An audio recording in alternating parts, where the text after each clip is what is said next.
ध्येयं सदा परिभवनमभीष्टदोहम्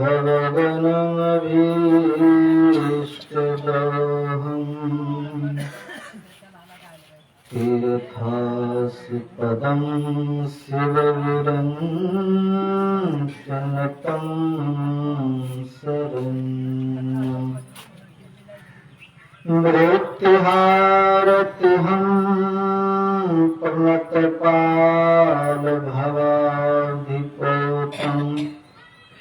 वन्दे महापुरुषते चरणारविन्दम्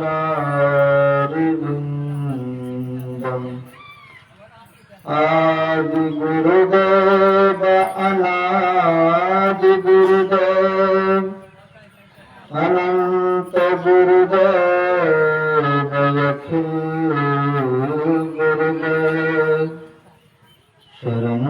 गुरुदेव शरण गुरुदेव श्री गुरु महाराज चरणारविंद नमो नमस्ते। बोलिए सद्गुरुदेव भगवान की, गुरुदेव भगवान की, गुरुदेव भगवान की। अखिल विश्व ब्रह्मांड नायक परम पिता परमात्मा सद्गुरुदेव के चरणों में कोटि नमन।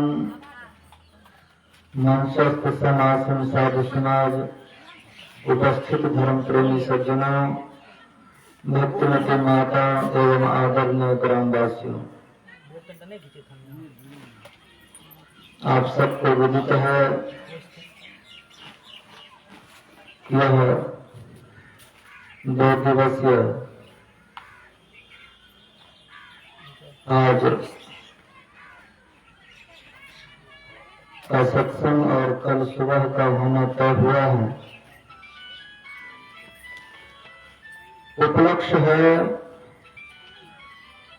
कि बच्चे के जन्मदिन है और उसी जन्मदिन के शुभ अवसर पर यह संत मत का यहाँ पर सत्संग रखा गया है। इस आधुनिक युग में आप देखते हैं लोग कितने तरीका से जन्मदिन मनाते हैं, बहुत गलत सलत रास्ता पकड़ते हैं। अपने बच्चे के जन्मदिन पर कितने तरह के लोग अधर्म का रास्ता अपनाते हैं।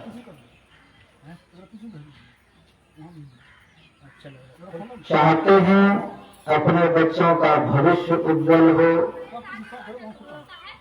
जीवन सुखमय हो, शांति में हो, रास्ता गलत पकड़ते।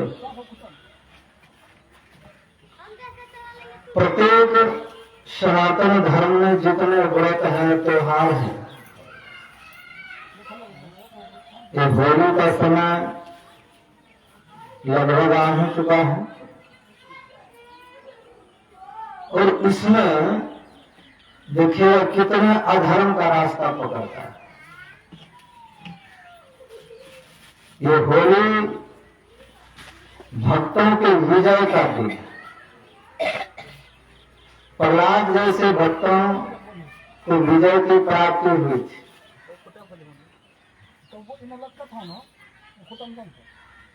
जो भक्त का बुरा चाहना करने वाले ठीक उन्हीं के पिता हिरण्यकश्यप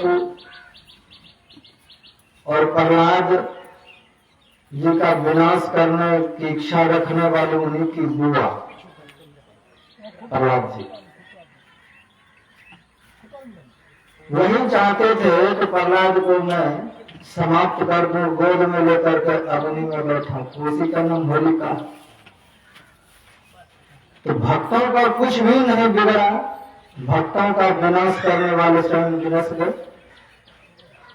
भक्तों में खूब खुशी की लहर चली, इसलिए रंग अबीर इत्यादि लगाया गया, आपस में सबको मेवा मिष्ठान खिलाया गया।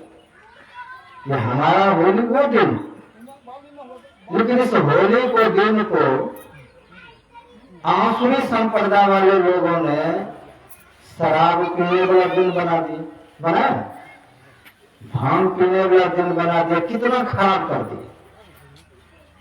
हमारा सनातन धर्म में सब चीज नियम से होता था। जन्मदिन भी धर्म कृत्य से मनता था। प्रत्येक व्रत त्योहार धर्म के शरण में जाकर के, परमात्मा के शरण में जाकर के मनाया जाता था। आज दूसरे को देख देख करके सब चीज लगभग भ्रष्ट हो चुका है। हमें चाहिए कि हमको अपने धर्म के अनुकूल सब चीज मनाना चाहिए। ये जन्मदिन हमारा धर्म क्या कहता है, हमारा वेद पुराण उपनिषद गीता किस तरीका से हमको जन्मदिन मनाने के लिए कह रहा है, कैसे मनाना चाहिए। ये सत्संग के अनुकूल बहुत अच्छी बात है। भगवान श्री कृष्ण का भी जन्मदिन मनाते थे उनकी मां।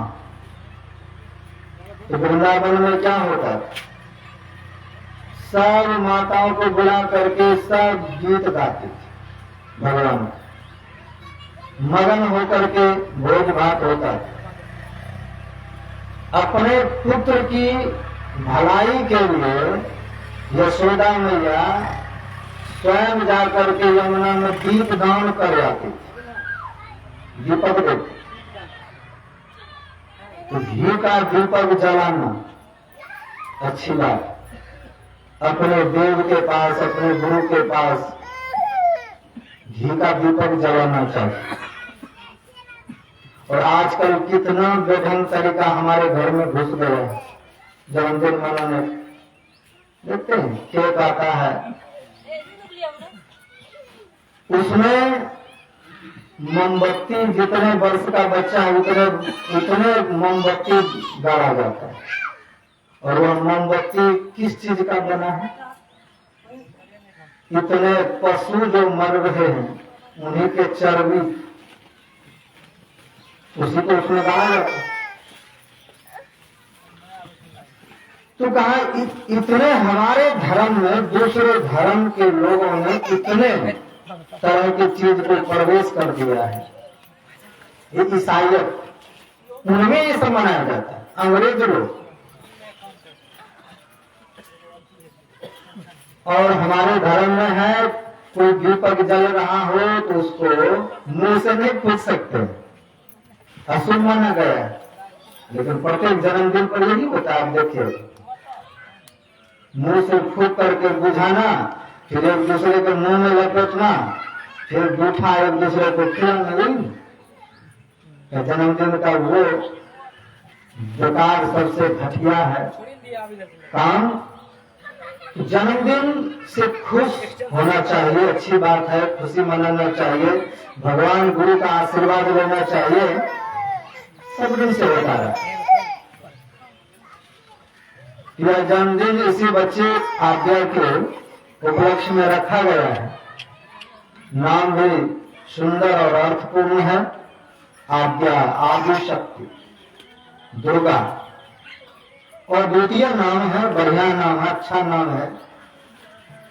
नाम के अनुकूल इनके जीवन में धर्म कर्म होता रहे। आदि शक्ति अवतार लेकर के उसने इस धरती पर से अधर्म को मिटाया। जो ऐसे तमोगुणी प्रवृत्ति वाले थे उन लोगों का संहार किया, उन आसुरी प्रवृत्ति को दबाया। ये आदिशक्ति दुर्गा ने की, कुरीतियों को मिटाया। तो कुरीति कुछ नहीं होना चाहिए, अच्छा नीति का अनुकूल हमारे जीवन में होना चाहिए। तो अभी हम लोग पाठ में श्रवण कर रहे थे कि तप करके ही ब्रह्मा जी सृष्टि का सृजन करते। अगर वो भी तपस्या छोड़ दे तो सृष्टि नहीं कर पाए। भगवान शिव ध्यान करना छोड़ दे, तपस्या करना छोड़ दे, तो वह भी लाख पगला नहीं कर पाए। विष्णु भगवान ध्यान करना छोड़ दे, किसी आदमी का पेट नहीं भर सकता, क्योंकि पालन करता हो। तो भगवान कैसे पालन करता है? तो वो क्षीर सागर में रहने वाले भगवान विष्णु वहीं पर रहते रहते एक एक घर में चावल दाल को नहीं पहुंचाता, वहां ध्यान करता है। ध्यान कैसे करता है? तत्परगतेन मनसा, ध्यान में वो तत्पर रहते विष्णु भगवान, और वहीं से किस जीव को क्या पोषण चाहिए जन्म से पहले पहुंचाता है। तो कहा जिस परमात्मा ने हमें जन्म दिया है, जन्म देने से पूर्व माताओं के पयोधर में दुग्ध प्रदान कर देता है। जब हम अन्न खाने लायक होते हैं तो अन्न प्रदान करता है। कर्तव्य करते जाइए, सब चीज मिलता जाए। तो भगवान विष्णु वहीं से बैठे बैठे संपूर्ण प्राणियों के लिए आहार की व्यवस्था करता है, क्योंकि वो दूध सप्लाई करने वाले देव वहीं से बैठे बैठे। हम खेत में बोते हैं, मकई बो दिए, अगर उसमें भगवान दूध का संचार न करे, मकई होगा? उसमें दूध भरने का काम कौन करता है? पोषण करता है भगवान विष्णु। इसलिए जितने अन्न उपजता है सब में दूध ही दूध है। एक जन्म लेने से पहले पीने के लिए दूध दिया, जब बड़े हुए तो उसी दूध का अन्न बना। ये भगवान का काम है। तो गोस्वामी जी कहते हैं कि बिना तपस्या के वह नहीं करता। वो भी तपस्या कर रहा है तब हमारा पेट भरता है। पर जो परमात्मा हमारे लिए इतना चिंतित है, वो कल क्या खाएगा, आगे क्या खाने वाले हैं, वो ध्यान में तत्पर है। वो ध्यान वहीं से कर रहा है कि इसको कल क्या खाना है। वो पालन करता है, परमात्मा है। तो जो हमारे लिए इतना ध्यान करता है, हमको कितना करना चाहिए?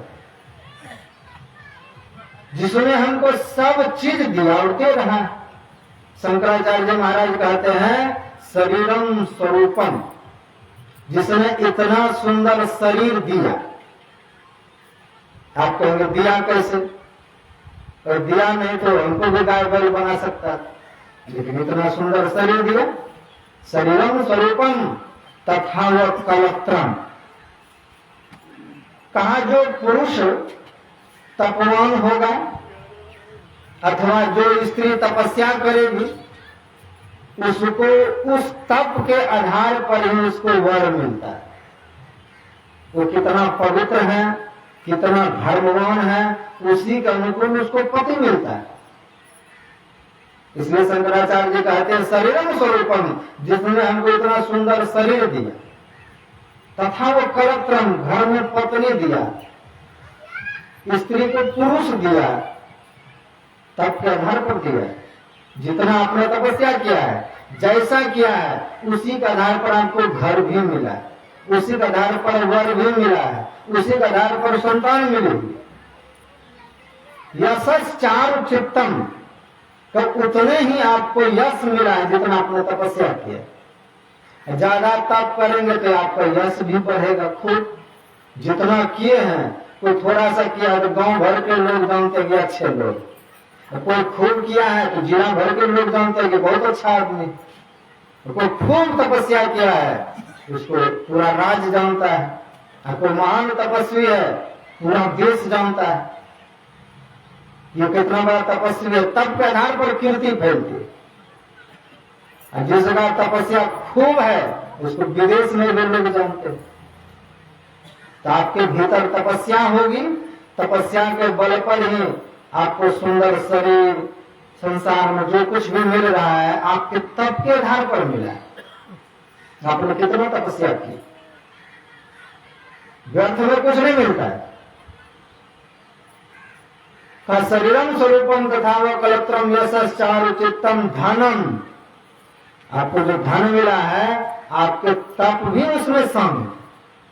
अगर जीवन में धन नहीं तो कितना भी कोशिश कीजिए, तपस्या नहीं है, भजन नहीं है, तो खूब कोशिश करने के बाद भी धन जीवन में नहीं बढ़ पाता है।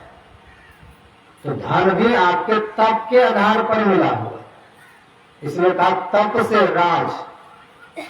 तपस्या करेंगे तो राज मिलता है, राजयोग। और जीवन में तपस्या नहीं है तो राजा का बेटा होकर के भी भिखारी बन जाता है। राजयोग आता है तप करने से। मोदी जी पहले खूब तप किए, तपस्या किए हिमालय में जाकर, जहां भी किया है तप पूर्ण जीवन है, तो भी राज कर रहा है, देश विदेश में उसको जान रहा है। जो राजा का बेटा वो भटक रहा है, जो जन्मजात से ही, जो प्रधानमंत्री के घर में ही जन्म लिया, वो आज भटक रहा है। क्यों? तप नहीं। तप होगा तो होगा। तो ये तप से राज का, तप से आपको राज मिल जाता है संसार में। अब फिर राज पाकर के अगर तपस्या करे रहेंगे तो आप फिर वही राजा बने रहेंगे, नहीं तो क्या होगा? तप से राज, राज से नरकम, फिर वहां से आपकी ढलाई हो जाती। इसलिए ऐसा नहीं सोचना चाहिए कि हमने कमा करके इन सब चीज इकट्ठा किया है। वो आपका तप आपको सहयोग करता है। थोड़ा सा कहीं दिमाग लगाते हैं, चारों तरफ से पैसा आना प्रारंभ होता है, धन बढ़ जाता है। थोड़ा सा काम करते कीर्ति बढ़ जाती है। तपस्या नहीं तो अच्छा काम करने पर कभी कभी अब कीर्ति हो जाती। तो तप से राज, तप से ही राज मिलता है। राज पाकर के जो प्रमाद करता है, पाप करता है, फिर वहां से जब उसका जीवन गिरता है तो राज से नरकम, फिर नरक की ओर उसकी यात्रा हो जाती है। जन्म तीसरे सुख और स्वानम, तो फिर कुत्ते का शरीर में जाना पड़ जाता है। तो जीवन में तपस्या के बल पर ही जो कुछ देख रहे, इतनी बड़ी सृष्टि ये तप करने वाले तपस्वी ने बनाया। तो तप आधार, कहते तप ही सबका आधार का, तप आधार सब सृष्टि भगवानी। तपस्या अगर जीवन में है तो संतान आपके उस तप के अनुकूल जन्म लेगा। कैसा संतान चाहिए? इसलिए मनु और शत्रुपा ने चाहा कि भगवान मेरा बेटा बन, इसलिए 10,000 वर्षों तक खूब तपस्या किया। ऐसा वैसा तपस्या नहीं किया, अन्न पानी हवा सब कुछ छोड़ करके तपस्या करता है। अंत में भगवान को आना पड़ा, राम को आना पड़ा ना। राम फ्री में नहीं मिला उसको, इसके लिए खूब अपने को तपाया है। तो तपस्या होगी तो ऐसा मिले। ऐसा मत सोचिए कि पार्वती जी फ्री में मिल गए थे, हिमालय राज्य को फ्री में नहीं मिला, उसने भी खूब तपस्या की। बेटी फ्री में नहीं मिलता, बेटा फ्री में नहीं मिलता, इसके लिए जिसको जितना तप है उसी तपस्या के आधार पर उसको पुत्र और पुत्री मिलता है, और उतना ही सुंदर, उतना ही सुयोग्य, उतना ही संस्कारवान जितना आपका तप है। पुराणों में आया है कि जब ये मैना और हिमालय, ये दोनों का जब विवाह हुआ तो हिमालय के तराई में, हिमालय पर्वत पर भगवान शिव और सती माता कभी कभी भ्रमण करने के लिए आते थे। और भ्रमण करने के लिए आते थे तो दोनों को देखने का सौभाग्य मिलता था इस मैना को। तो भगवान से कहते गए, परमात्मा काश हमारी बेटी ऐसी होती, हमें भी ऐसे बेटी होता, ऐसा हमको भी जमाई होता। ये तरसती थी, ऐसा हमारा भी बेटी। इसका पीछे का जीवन देखिए। देवलोक में देव कन्या, देवों में कई तरह के क्वालिटी, उनमें से है पितर लोक। पितरों की 3 बेटी थी और तीनों बेटियां सत्संग सुनने के लिए एक जगह गई थी। तीनों बहन एक जगह बैठ करके गप लगा रही थी। उसी समय मंच पर 4 भाई सनकापी पाए।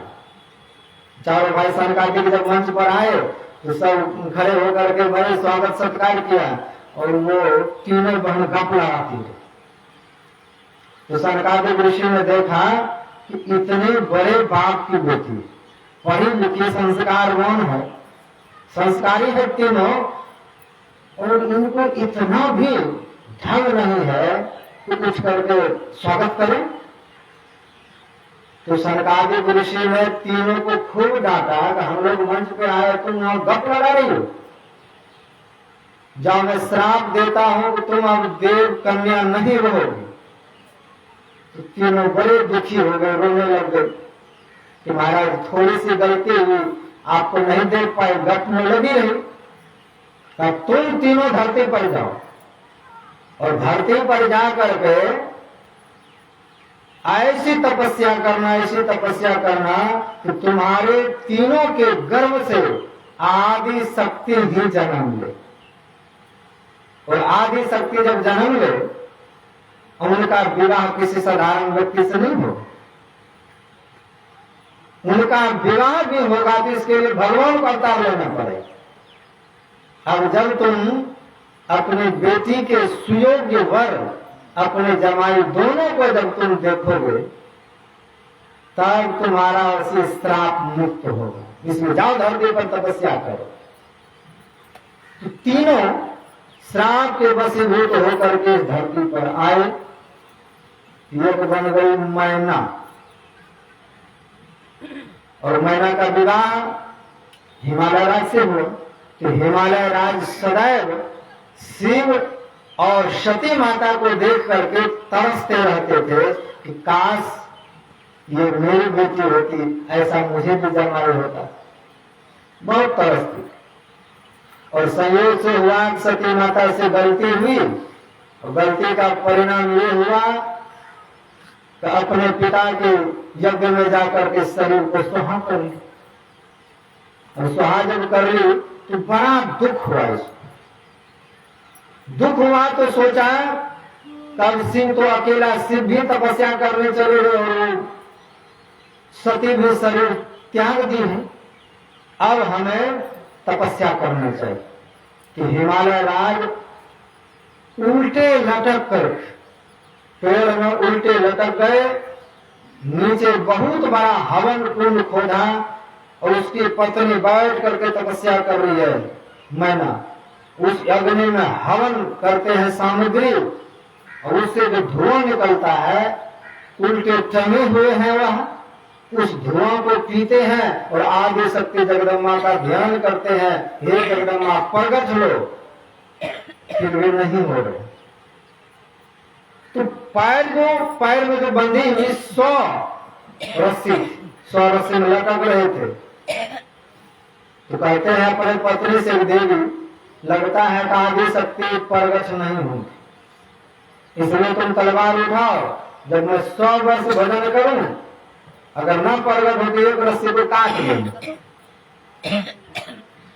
तो फिर 100 वर्ष तक तपस्या की, प्रगट नहीं हुए तो एक रस्सी को काट दिया। ऐसे करते करते 99 रस्सी काट दी, फिर भी आदि शक्ति प्रगट नहीं। अब तब जाकर के एक रस्सी जब बच गया, तब हिमालय राज कहते हैं कि हे देवी, अब प्रगट भी नहीं होगी, इतने दिन तक हमने तपस्या की है, तो अब 100 वर्ष जिस दिन पूरा हो जाएगा, ये रस्सी काट देना, अब हम खुद हवन सामग्री बन जाएंगे। अर्थात इसी अग्नि में अपने देह को सुहा कर लेंगे जब नहीं प्रगट हो रही। अंत में हिमालय राज पुनः 100 वर्ष तपस्या किए और आज्ञा दे दिया कि डोर अब काट डालो, हम इसी हवन कुंड में अपने शरीर को जला देते हैं अगर माता प्रगट नहीं होती है। इतनी कठिन तपस्या। तो अंतिम रस्सी विजय से काटने के लिए मैना पहुंचती है, विचार करती है काट दो तो पतिदेव अग्नि में सीधे जाएंगे, नहीं काटने से पतिदेव का आज्ञा का उल्लंघन होगा, क्या करें? का पति की आज्ञा का पालन ही करने में हमारी भलाई। अगर आंसी उठाया और अंतिम रस्सी जब काटने लगे तो आदि शक्ति प्रकट हुई। अंतिम परीक्षा, आदि शक्ति जब प्रकट हुई और प्रकट होकर के कहते हैं कि हे राजन, आप क्या चाहते हैं? का माता, मैं चाहता हूं कि आप मेरे घर में मेरी बेटी बन जाए। इसीलिए इतना कठोर तपस्या की। तो इतने कठोर तपस्या के बदौलत ही वह सती जो शरीर छोड़ चुकी थी, वही आदि शक्ति जगदम्बा पार्वती के रूप में जन्म लिया मैना के घर। और जैसे पार्वती के रूप में जन्म ली, वैसे वह नारद ऋषि पहुंच जाते। और नारद ऋषि ने जब जाना आदि शक्ति का अवतार हो चुका है, तो वहां पहुंच करके उनके भविष्य को देखने के लिए चाहते हैं। बड़े ही प्रसन्न होते हैं। आज हमारे घर में महापुरुष आए हैं। नारद ऋषि के गोद में छोटे से उस कन्या को देते हैं और कहते हैं, महाराज जिसका भाग्य देखिए क्या होने वाला। तो भाग्य जब देखा, हस्तरेखा जब देखा, तो हस्तरेखा देखते देखते, क्योंकि हस्तरेखा जो देखने वाले होते हैं पहले बहुत अच्छे अच्छे बात बताते, ये होगा, ऐसा होगा, वैसा होगा। ठग बुद्धिया वाला जब होगा तो अंत में बताता है ये सब कुछ तब होगा जब ये रेखा मिटे। इसके लिए क्या होगा? फिर जंतर लगेगा, इसमें 500 रुपया। फिर जंतर के लिए वो बाध्य करते, ऐसे ऐसे पॉइंट बोल करके उसे जंतर भी ले लेता है। जंतर जली बूटी जो कुछ हो, कहा वो तो ठग नहीं थे, संत महापुरुष नारद जी थे। उसने दोनों बात बताई। आगे चल करके अगर यह तपस्या